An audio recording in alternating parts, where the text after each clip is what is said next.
പരിശുദ്ധ അമ്മയിലൂടെ ഈശോയിലെത്തിയ ജീവിതം. അമ്മയിൽ ആശ്രയിച്ച ഈ ജീവിതത്തിൽ അമ്മ ഇടപെട്ട നിരവധി അനുഭവങ്ങൾ നമുക്ക് ദർശിക്കാൻ സാധിക്കും. ചാലക്കുടി സ്വദേശിനിയും മേലൂർ സെന്റ് ജോസഫ് ചർച്ച് ഇടവകാംഗവുമായ നടുതല ആനി അലക്സ് പരിശുദ്ധ അമ്മയിൽ ആശ്രയിച്ച് തൻ്റെ ജീവിതത്തിൽ നേടിയെടുത്ത നിരവധി ദൈവാനുഗ്രഹങ്ങളെക്കുറിച്ച് പങ്കുവയ്ക്കുന്നു. പ്ലെയിനിൽ കയറാൻ ഭയങ്കര ആഗ്രഹമായിരുന്നു. സാഹചര്യങ്ങളൊന്നും ഉണ്ടായിരുന്നില്ല, അങ്ങനെ പോകാൻ പറ്റും എന്നൊന്നും ഉണ്ടായിരുന്നില്ല. എന്നാലും അപ്പം അങ്ങനെ ഇരിക്കുമ്പോഴാണ് ജോണിയുടെ കൊച്ചിനെ നോക്കാനായിട്ട് പോകാനായിട്ട് അവർ പറഞ്ഞു. അങ്ങനെ പാസ്പോർട്ട് എടുത്ത് വിസ ശരിയാക്കി ഞാൻ പോയി, ഖത്തറിൽ ചെന്ന് കഴിഞ്ഞ് ഒരു 2-3 ആഴ്ച കഴിഞ്ഞപ്പോഴേക്കും എനിക്ക് ഭയങ്കര ശ്വാസം മുട്ടും. ഇടയ്ക്ക് 2 പ്രാവശ്യം അവിടെ ഹോസ്പിറ്റലിൽ കിടത്തി ചികിത്സിച്ചു. പിന്നെ ഭയങ്കര ശ്വാസം മുട്ടും, ഭയങ്കര ബുദ്ധിമുട്ടായി. അപ്പോൾ ഞാൻ പറഞ്ഞു, എന്നെ തിരിച്ച് കയറ്റി വിട്ടേക്ക്, ഞാൻ പൊക്കോളാം, എനിക്കിത് ഇവിടുത്തെ കാലാവസ്ഥയൊന്നും പറ്റില്ല എന്ന് പറഞ്ഞപ്പോൾ പ്രാർത്ഥനയുമില്ല. അപ്പോൾ ജോണി പറഞ്ഞു, മിനിയും പറഞ്ഞു, നമുക്ക് ഇവിടെ തന്നെ ഒരു പ്രാർത്ഥന തുടങ്ങാം എന്നും പറഞ്ഞ് ഞങ്ങളൊരു 3 ഫാമിലി, ഒരു doctor Martin, doctor Thomas Kappan, അങ്ങനെയൊക്കെ പറഞ്ഞ ഒരു 3-4 ഡോക്ടർമാരും ഞങ്ങളും കൂടി പ്രാർത്ഥന തുടങ്ങി. അത് കഴിഞ്ഞപ്പോൾ അറബികളവിടെ പ്രശ്നമായി, വണ്ടികളൊക്കെ പാർക്ക് ചെയ്യാൻ തുടങ്ങിയപ്പോൾ പിന്നെ ഞാൻ ജോണിയെ പോയി അവിടുത്തെ ജോൺ എന്ന് പറയുന്ന അച്ഛനെ കണ്ടു, അവിടെ പോയി സംസാരിച്ചു. പിന്നെ ഞങ്ങൾ അവിടെ പള്ളിയിൽ പ്രാർത്ഥനയ്ക്ക് ഞങ്ങളെല്ലാ ഞായറാഴ്ചയും പള്ളിയിൽ പോകും. വൈകിട്ട് പള്ളിയിൽ പോയി പ്രാർത്ഥന അവിടെ ലീഡയിലും ഞാൻ മലയാളത്തിൽ പറയും, അവർ ഇംഗ്ലീഷിൽ പറഞ്ഞു കൊടുക്കും പ്രാർത്ഥിക്കുന്നത്, മെസ്സേജും ഇതൊക്കെ. അത് കഴിഞ്ഞ് അങ്ങനെ അവിടെ ഒരു പ്രാർത്ഥന ഗ്രൂപ്പായി. അങ്ങനെ പ്രാർത്ഥന അങ്ങനെ എല്ലാ ഞായറാഴ്ചയും പോയിക്കൊണ്ടിരിക്കുന്ന സമയത്താണ് ജോണിക്ക് പെട്ടെന്ന് ഹാർട്ടിന് ബ്ലോക്ക് വന്നു, അറ്റാക്കാന്ന് പറഞ്ഞു. അപ്പോൾ പെട്ടെന്ന് തന്നെ ഓപ്പറേഷൻ ചെയ്യണമെന്ന് പറഞ്ഞു. അപ്പോഴേക്കും 9 മാസമായി. അപ്പോൾ തിരിച്ച് അവർ എന്നെയും കൊച്ചിനെ അവിടെ ആക്കിയിട്ട് പോരാന്ന് വിചാരിച്ചപ്പോൾ ഞാൻ സമ്മതിച്ചില്ല, ഞാനും പോരുന്നുണ്ടെന്ന് പറഞ്ഞ് ഞങ്ങൾ നാട്ടിൽ വന്നു. ആഗസ്റ്റ് 15 അന്ന് നാട്ടിൽ വന്നു. അവർ അപ്പോൾ ഹോസ്പിറ്റലിൽ പോയി ഓപ്പറേഷൻ കഴിഞ്ഞു. അത് കഴിഞ്ഞ് ഞാൻ നാട്ടിൽ വന്ന് എനിക്ക് അങ്ങനെ ഞാൻ പോണതിന് മുന്നേ തന്നെ എനിക്കൊരു കല്യാണം ഇങ്ങനെ വന്ന് ശരിയായിട്ടുണ്ടായിരുന്നു. അപ്പോൾ ആ കല്യാണം എനിക്ക് വലിയ താല്പര്യം ഉണ്ടായില്ല. മാതാവിനെ കുറിച്ചൊരു വിശ്വാസം ഒന്നുമില്ലാത്ത ആളായതുകൊണ്ട് എനിക്കിത് വേണ്ട എന്നുള്ളതിൽ ഞാൻ ഒഴിഞ്ഞു മാറി നടക്കായിരുന്നു. അപ്പം ഞാൻ നാട്ടിൽ വന്നിട്ടും എന്നെ അറിയുന്നവരെയും ഈ കല്യാണം പറഞ്ഞ ചേച്ചീനെയൊന്നും കാണാണ്ട് ഞാൻ ഒളിച്ചു മാറി നടക്കായിരുന്നു. അങ്ങനെ ആ ചേച്ചി ഒരു ദിവസം എന്നെ ബസ്സിൽ ചാലക്കുടിയിൽ വെച്ച് കണ്ട് എന്നെ ബസ്സിൽ നിന്ന് ഇറക്കി ഡിവൈനിൽ നാക്കിപ്പറമ്പിൽ അച്ഛൻ്റെ എടുത്തു കൊണ്ടുവന്നു പ്രാർത്ഥിച്ചപ്പോൾ തന്നെ അച്ഛൻ പറഞ്ഞു, ഇനി മോൾ പോണ്ട, നീ ആ കല്യാണം തന്നെ സ്വീകരിക്കാൻ പറഞ്ഞു. ഒക്ടോബർ 10 മനസ്സമ്മതം, 18 കല്യാണം. പെട്ടെന്നായിരുന്നു കല്യാണം. കല്യാണത്തിനും സാമ്പത്തികമായിട്ടൊന്നും ഉണ്ടായിരുന്നില്ല. ആൾ വാടകയ്ക്ക് താമസിക്കുന്ന ആ വീട്ടിലേക്കാണ് കല്യാണം കഴിച്ച് കൊണ്ടുവന്നത്. വേറെ ആരുമില്ല, ഞാൻ തന്നെയുള്ളൂ. അന്ന് ചേട്ടനും പെങ്ങന്മാരൊക്കെ വന്നിട്ടുണ്ടായിരുന്നു. അവർ പോയി കഴിഞ്ഞപ്പോൾ പിന്നെ ഞങ്ങൾ തന്നെയായി. പിറ്റേ ദിവസം ഞങ്ങൾ 2 കൂടി പോട്ടയിൽ പോയി. അത് കഴിഞ്ഞ് ഞങ്ങൾ വന്ന് പ്രാർത്ഥിച്ചു. അത് കഴിഞ്ഞ് അതിൻ്റെ പിറ്റേ ദിവസം ആൾ പണിക്ക് പോയ സമയത്ത് ഞാൻ ഈ കൊണ്ടുവന്ന എനിക്ക് ബൈബിൾ ക്വിസിന് കിട്ടിയ മാതാവിൻ്റെ പടവും അതേപോലെ ഈശോയുടെ തിരുകുടുംബവും തിരുഹൃദയവും ഇതെല്ലാം എടുത്ത് ഞാൻ ഭിത്തിയിൽ ആണിയടിച്ചൊക്കെ നിരത്തി തൂക്കിയിട്ടു. ആൾ ജോലി കഴിഞ്ഞ് വന്ന് 6 മണിയായപ്പോൾ വന്നപ്പോൾ ഭിത്തി നിറച്ച് രൂപങ്ങളാണ്. അപ്പം എൻ്റെ അടുത്ത് പറഞ്ഞു, ഇതൊന്നും എനിക്കിഷ്ടമല്ല, എനിക്ക് ഇതൊക്കെ വിഗ്രഹാരാധനയാണ്, ഇതൊന്നും എനിക്കിഷ്ടമല്ല, ഇതൊക്കെ എടുത്തു വയ്ക്കാൻ പറഞ്ഞു. ഞാനൊന്നും മിണ്ടിയില്ല. ഞാൻ എല്ലാവരും പറിച്ചെടുത്ത് കരഞ്ഞുകൊണ്ട് തന്നെ എടുത്ത് എല്ലാം പെട്ടിയിൽ വെച്ചു, പൂട്ടി വെച്ചു. പിറ്റേ ദിവസം ഞാൻ പോട്ടാശ്രമത്തിൽ ചെന്നപ്പോൾ സിസിലി എന്ന് പറഞ്ഞൊരു സിസ്റ്റർ ഉണ്ട്, സിസിലിയച്ചിയോട് ഞാൻ കാര്യങ്ങൾ പറഞ്ഞു. സ്റ്റെല്ല എന്ന് പറഞ്ഞൊരു കുട്ടീൻ്റെ, അവരോടും പറഞ്ഞപ്പോൾ അവരെന്നെ അച്ഛൻ്റെ അടുത്ത് തിരിച്ച് കൊണ്ടുപോയി. നാക്കിയപ്പറമ്പിൽ അച്ഛൻ്റെ അടുത്ത് ചെന്ന് പ്രാർത്ഥിച്ചിട്ട് അപ്പം അച്ഛൻ പറഞ്ഞു, നീ പേടിക്കൊന്നും വേണ്ട, അവനെ മാതാവിനെ പിടിക്കുന്ന ആളാക്കിയാൽ പോരെ, മാതാവിൻ്റെ മോനാക്കിയാൽ പോരെ, നീ ധൈര്യമായിട്ടിരുന്നോ എന്ന് പറഞ്ഞു. ഇപ്പോഴും എനിക്ക് അങ്ങോട്ട് കൊന്ത ചെല്ലണ്ടെങ്കിലും വിശ്വാസം ഉണ്ടായിരുന്നില്ല.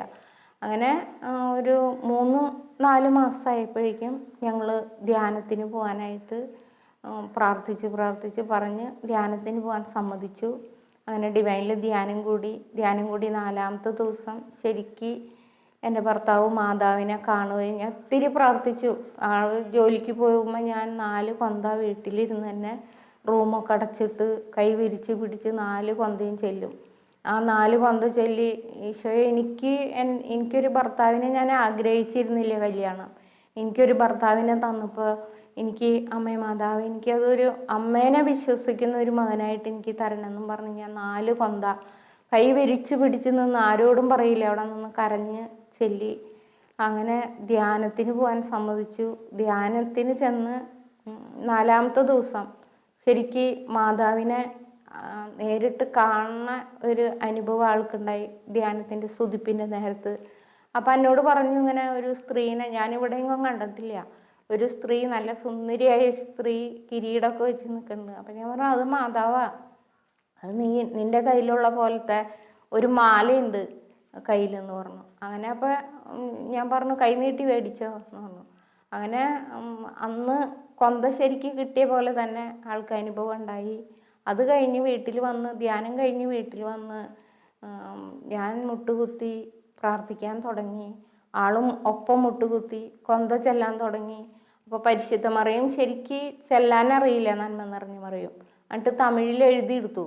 ഞാൻ ചെല്ലണത് എഴുതിയെടുത്ത് പിന്നെ പരിശുദ്ധ മറിയും നന്മ നിറഞ്ഞു മറിയും ചെല്ലാൻ തുടങ്ങി. പിന്നെ അങ്ങനെ കൊന്ത 4 അല്ല 5 അല്ല 6 അല്ല എത്ര വേണമെങ്കിലും കൊന്ത ചെല്ലാൻ ഒരു മടുപ്പില്ല. പിന്നെയും കൊന്ത ചെല്ലാൻ എനിക്ക് ഇത്തിരി ബുദ്ധിമുട്ടായാലും പുള്ളിക്കാരൻ നന്നായിട്ട് കൊന്ത ചെല്ലും. പിന്നെ മാതാവിനെക്കുറിച്ച് ക്ലാസ് കൊടുക്കാൻ തുടങ്ങി.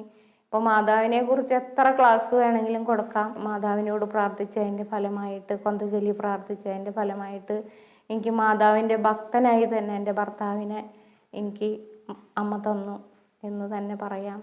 അത് കഴിഞ്ഞു ഞങ്ങൾ വാടകയ്ക്ക് തന്നെ താമസിച്ചു. അവിടെ നിന്ന് താഴത്തെ വീട്ടിൽ നിന്ന് മുകളിലേക്ക് ഞങ്ങൾ മാറി.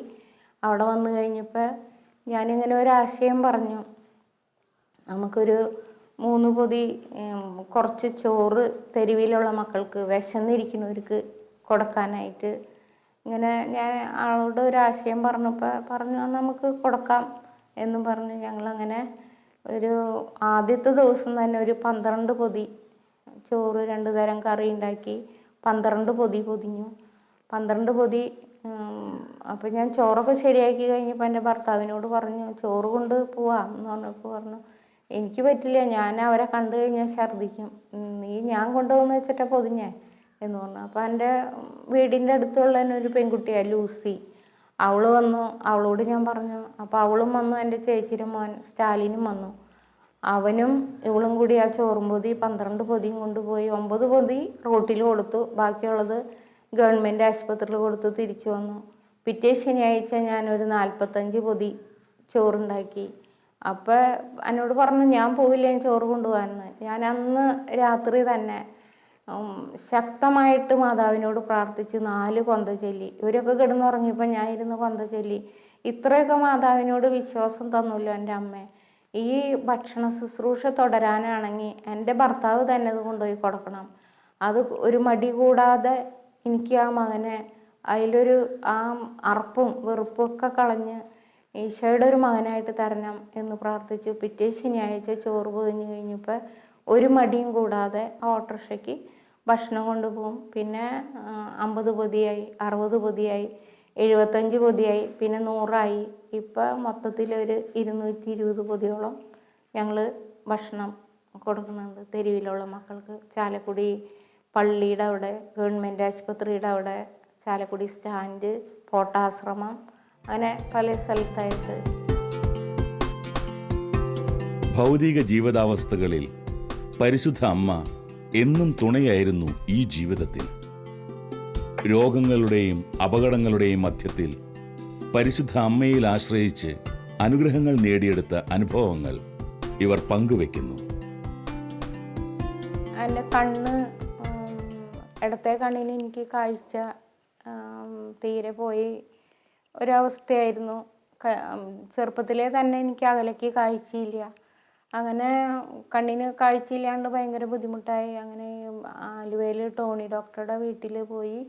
അപ്പോൾ ഞാൻ ഇടയ്ക്ക് അവിടെ പ്രാർത്ഥിക്കാനൊക്കെ ചെല്ലാറുണ്ട്. അങ്ങനെ അവിടെ ചെന്ന് ഒരു ദിവസം ഡോക്ടർ പറഞ്ഞു തന്നാൽ കണ്ണ് ടെസ്റ്റ് ചെയ്യാമെന്ന് പറഞ്ഞു. കണ്ണ് ടെസ്റ്റ് ചെയ്തപ്പോൾ ഡോക്ടർ പറഞ്ഞു ഈ കണ്ണുകൊണ്ട് ഇനി ഒരു കാര്യമില്ല, ഞരമ്പുകളൊക്കെ ചുങ്ങിപ്പോയി, പ്രകാശം വരുന്ന ഞരമ്പിലൊന്നും അതിനുള്ള കപ്പാസിറ്റി ഇല്ല, അതൊക്കെ ചുങ്ങിപ്പോയി, ഓപ്പറേഷൻ ചെയ്താലും കാര്യമില്ല, അത് വലിയ കാര്യമായിട്ട് കാണുന്നില്ല എന്ന് പറഞ്ഞു. എന്നാലും വെറുതെ ഒരു ഗ്ലാസ് ഡോക്ടർ എഴുതി തന്നു. അന്ന് കുറച്ച് നാൾ ആ കണ്ണട വെച്ചു. അത് കഴിഞ്ഞ് പിന്നെ വീണ്ടും ഡോക്ടറെ അടുത്ത് ചെന്നപ്പോൾ പറഞ്ഞു ഇതിന് വലിയ ചികിത്സയൊന്നുമില്ല, ഓപ്പറേഷൻ ചെയ്ത് വേണമെങ്കിൽ വേറെ കണ്ണ് വയ്ക്കാമെന്ന് പറഞ്ഞു. അപ്പോഴും എനിക്ക് സങ്കടമായി.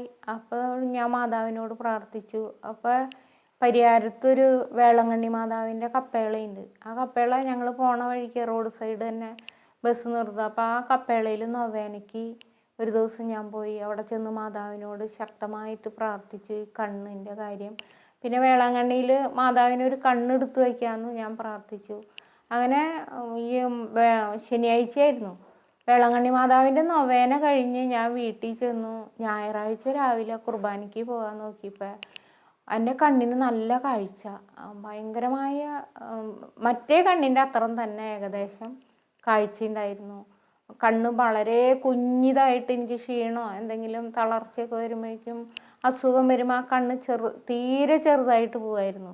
ഇപ്പം അങ്ങനെ ചെറുതാവണില്ല. അത് പിന്നെ കണ്ണിന് നല്ല കാഴ്ചയുണ്ടായിരുന്നു. ഞാൻ കണ്ണാട ഉപയോഗിക്കാറില്ല. മാതാവിനോട് പ്രാർത്ഥിച്ചതിൻ്റെ ഫലം തന്നെയാണെന്ന് എനിക്ക് നല്ല ഉറപ്പായി. പിന്നെ ഇപ്പോഴാണ് കുറച്ച് നാൾ കഴിഞ്ഞ്, ഇപ്പോഴാണ് കുറച്ച് നാളായിട്ടുള്ളൂ കണ്ണിൽ തിമിരത്തിൻ്റെ ഒരു മൂടലുണ്ടെന്നുള്ളൂ, അല്ലാണ്ട് വേറെ കുഴപ്പങ്ങളൊന്നുമില്ല. അപ്പോൾ അതിന് മരുന്ന് കഴിച്ചുകൊണ്ടിരിക്കുന്നു. അങ്ങനെ വേറെ പ്രശ്നങ്ങളില്ല. അപ്പോൾ മാതാവിനോട് എന്തായാലും പ്രാർത്ഥിച്ചാൽ കിട്ടാത്തത് ഒന്നുമില്ല. എനിക്ക് നല്ല വിശ്വാസമാണ്. എൻ്റെ ജീവിതത്തിൽ ഏറ്റവും വലിയ അനുഭവം ഉണ്ടായത് ഒരു ദിവസം ഗ്യാസ് കത്തിച്ച് ചോറിന് വെള്ളം വെച്ചു. ഇവിടെ ആളുമില്ല, ഒരു സ്ഥലത്ത് ക്ലാസ് എടുക്കാൻ പോയേക്കണം. വെള്ളം വെച്ച് കുറച്ച് കഴിഞ്ഞപ്പോൾ ഗ്യാസ് അടിയിൽ കൂടെ തീ ഇങ്ങനെ ഭയങ്കരമായിട്ട് ആളി കത്താൻ തുടങ്ങി. പെട്ടെന്ന് ഞാൻ ഗ്യാസ് ഓഫാക്കാൻ പറ്റണില്ല, അത്ര തീ ആളിലായിരുന്നു. പെട്ടെന്ന് ഗ്യാസ് ഓഫാക്കി. പിന്നെ അത് ശരിയാക്കാൻ പറ്റിയില്ല, ആ അടുപ്പിൽ വയ്ക്കാൻ പറ്റിയില്ല. പെട്ടെന്ന് പുകയില്ലാത്ത അടുപ്പിൽ ചോറ് വെള്ളം പകർത്തി 3 ട്രിപ്പായിട്ട് ഞങ്ങൾ അരി വെച്ച് എടുത്തു. അപ്പോൾ ആ കണ്ടു നിന്നവരെല്ലാവരും പറയണ ആ കുറ്റി അപ്പം തന്നെ പൊട്ടിത്തെറിക്കേണ്ടതാണ്. കുറ്റിമേലേക്ക് വരെ തീ പിടിച്ചു. ഞാനൊരു ചാക്ക് എടുത്ത് അമർത്തി പിടിച്ച് വേഗം കുറ്റി ഓഫാക്കി. എൻ്റെ അമ്മയെന്നൊരു വിളി വിളിച്ചു, എൻ്റെ മാതാവേ വേഗം ഞങ്ങളുടെ കൂടെ വരണേന്നും പറഞ്ഞ് വിളിച്ചു. അപ്പോൾ ഞാൻ എപ്പോഴും ഈ ഭക്ഷണം പാകം ചെയ്യാൻ തുടങ്ങിയ ഒരു കൊന്ത ഈ പ്രാർത്ഥന ചെല്ലും. യേശുവിൻ പൂജിത നാമത്തിൽ ദുഷ്ടാരൂപികൾ അകലട്ടെ, തിരുരക്തത്തിൻ അഭിഷേകം ഞങ്ങളെ വലയം ചെയ്യട്ടെ, കുരിശടയാളം വഴിയായി നാം മുദ്രിതരായി ഭവിക്കട്ടെ, റാഫേൽ മൈക്കൽ ദൂതന്മാർ മാറിയോസേപ്പും മാതാവും രക്ഷാവലയം തീർക്കട്ടെ. അതൊരു കൊന്ത എന്നും ചെല്ലാറുണ്ട്. അന്ന് അത് 10 ചൊല്ലി നിർത്തി. അത് ഞങ്ങൾക്കൊരു ഭയങ്കര ആ ബന്ധന പ്രാർത്ഥന ഭയങ്കര ഒരു വിജയമാണ്. എന്ത് പ്രശ്നം വന്നാലും ഇപ്പം ഭക്ഷണം പാകം ചെയ്തുകൊണ്ടിരിക്കുമ്പോൾ തീ ഗ്യാസ് സൗണ്ട് ഉണ്ടാക്കുക. ഈ കഴിഞ്ഞ ശനിയാഴ്ച തന്നെ ഒരു 10 പ്രാവശ്യമെങ്കിലും കുറ്റി നിന്ന് പോയി, ഗ്യാസ് കെട്ടുപോയി, ഭയങ്കര സൗണ്ട്. അപ്പോൾ എല്ലാവർക്കും പേടി. ഞാൻ പറയും നിങ്ങൾ പേടിക്കേണ്ട, ഈ പ്രാർത്ഥന ചൊല്ലി പിന്നെ ആ കുറ്റി തന്നെ കത്തിച്ച് ഞങ്ങൾ ഭക്ഷണമൊക്കെ പാകം ചെയ്തു. അപ്പോൾ ഈ ഇതും ചെല്ലും, അതോടൊപ്പം തന്നെ കൊന്തയും ചെല്ലും. ഈ യേശുവിൻ പൂജിത നാമത്തിൽ മാതാവും മാതാവും ഈശോയൊക്കെ വരുന്നുണ്ട് അതിൽ. അപ്പോൾ അത് ഭയങ്കര ഒരു സംരക്ഷണ പ്രാർത്ഥനയായിട്ട് എനിക്ക് നല്ല ബോധ്യമുണ്ട്.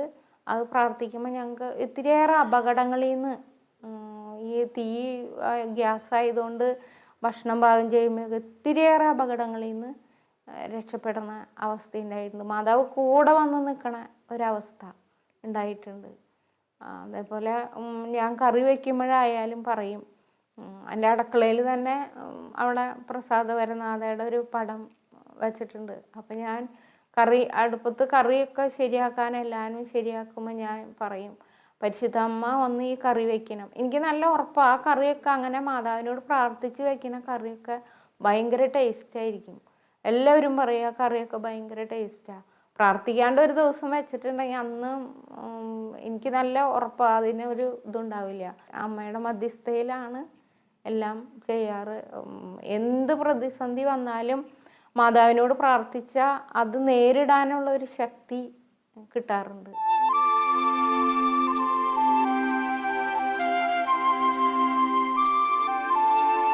പ്രാർത്ഥനാവശ്യങ്ങൾക്കായി തന്നെ സമീപിക്കുന്നവരെ പരിശുദ്ധ അമ്മയിലേക്കാണ് ഇവർ പറഞ്ഞു വിടുക. ആ അമ്മയോട് ചോദിച്ച് അനുഗ്രഹങ്ങൾ നേടിയെടുത്ത നിരവധി ജീവിതാനുഭവങ്ങൾക്കും ഇവർ സാക്ഷിയാണ്. പരിശുദ്ധ അമ്മയോട് പ്രാർത്ഥിച്ചതിൻ്റെ ഫലമായി ഇത്തിരിയേറെ ആൾക്കാർ എൻ്റെ അടുത്ത് പ്രാർത്ഥനാ സഹായം ആവശ്യപ്പെടാറുണ്ട്. തിരുമക്കൾ പല കാര്യത്തിന് വേണ്ടി പ്രാർത്ഥനാ സഹായം ആവശ്യപ്പെടാറുണ്ട്. സാധനങ്ങൾ കാണാണ്ട് പോയാൽ, സ്വർണം, പൈസ ഇതൊക്കെ കാണാണ്ട് പോയാലും വിളിച്ചു പറയും പ്രാർത്ഥിക്കാനായിട്ട്. അപ്പോൾ ഞാൻ പറയും മാതാവിനോട് പ്രാർത്ഥിക്കുക. പ്രാർത്ഥിച്ച് കഴിയുമ്പോൾ അത് തീർച്ചയായിട്ടും നിങ്ങൾക്ക് എന്തായാലും അത് കിട്ടും. അപ്പോൾ എപ്പോഴും ഞാൻ അങ്ങനെ പറയും, പറഞ്ഞു കൊടുക്കും പറയുന്നവരോട്, നിങ്ങൾ കൊന്ത ചെല്ലുമ്പോൾ ഒരു കൊന്തയിൽ അവസാനിപ്പിക്കരുത്. കാര്യം നടക്കാണ്ടാകുമ്പോൾ ഒരു 3 or 4 കൊന്ത ചെല്ലുമ്പോൾ നിങ്ങൾ അവസാനിപ്പിക്കരുത്. നിങ്ങൾ കൊന്ത തുടർന്നുകൊണ്ട് മാതാവിനോട് മധ്യസ്ഥം വഹിച്ച് പ്രാർത്ഥിച്ചുകൊണ്ടിരിക്കുക. അപ്പോൾ എന്തായാലും നിങ്ങൾക്ക് 4 കൊന്ത ചൊല്ലി കഴിയുമ്പോൾ ഒരു 10 ദിവസം ആകുമ്പോഴേക്കും തീർച്ചയായിട്ടും നിങ്ങൾക്ക് ആ കാര്യം നടന്നു കിട്ടും.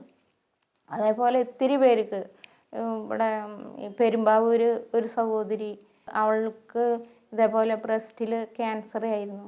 ക്യാൻസർ അവിടെ വന്ന് ഞങ്ങളുടെ കൂടെ വേളാങ്കണ്ണിക്ക് വന്നു. പിന്നെ ഞാനിങ്ങനെ മരുന്ന് കൗണ്ട് കുറഞ്ഞു പോയില്ല, ഒരു ബ്രസ്റ്റ് കളഞ്ഞു, മുടിയൊക്കെ പോയി, ഹീമയൊക്കെ ചെയ്ത് ഇപ്പം നന്നായിട്ട് മുടി വന്നു.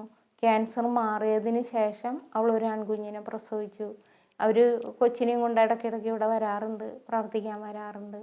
അതുപോലെ ഇത്തിരിയേറെ മക്കൾ പ്രാർത്ഥനാ സഹായം ആവശ്യപ്പെട്ട് ഇത്തിരി മക്കൾ.